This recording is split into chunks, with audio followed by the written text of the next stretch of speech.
Қасқырлар туралы қызықты деректер. Қасқырлар тумысынан аңшы. Олар жеті қараңғы түнде анық көре алатын, 16 шақырым жердегі дыбысты ести алатын, 200 миллион иісті ажырата алатын ерекше қасиетке ие. Бұл жерде адамның иіс сезу қабілетінен қасқырдың қабілеті 40 есе артық екенін ескерген жөн. Аңның жақ сүйегінің қысымы әр сантиметріне 300 келіге дейін жетеді. Бұл көрсеткіш ірі иттерде 2 есе төмен. Қасқырлар өте төзімді келеді және өз аумағында ең қаһарлы жыртқыш саналады. Ірі еркек қасқырлардың салмағы мекен ететін жеріне байланысты 50-80 келі аралығында болады. Неғұрлым солтүстікке жақын мекендесе, соғұрлым ірі келеді. Қасқырлар табиғатынан адам тұратын жерлерге шабуыл жасамайды. Сондай-ақ жалғыз-жарым аңшылардан аулақ жүреді. Алайда, қыстың қақаған суық күндерінде топ қасқырлардың елді мекендерден жемтік іздеген кездері де болған.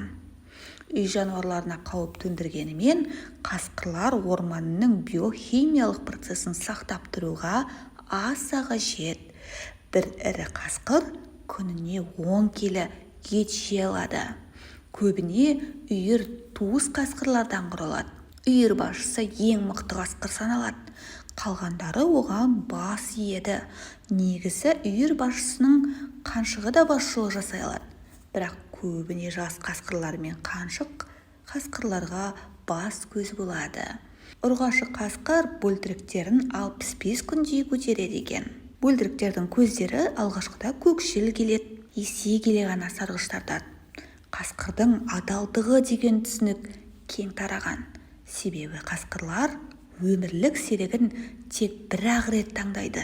Отбасы мүшелеріне көбінесе жемтікті қаншық қасқырлар әкеледі, ал бөлтіріктерді тұтас үйір болып бағады.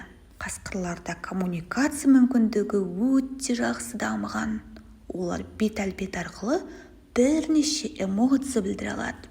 Ал ұлу, үру, ырылдау арқылы олар өздерінің қайда тұрғаны немесе қай жерде жемтік барын аңғартады. Бір қызығы, қасқырды қолға үйрету мүмкін емес.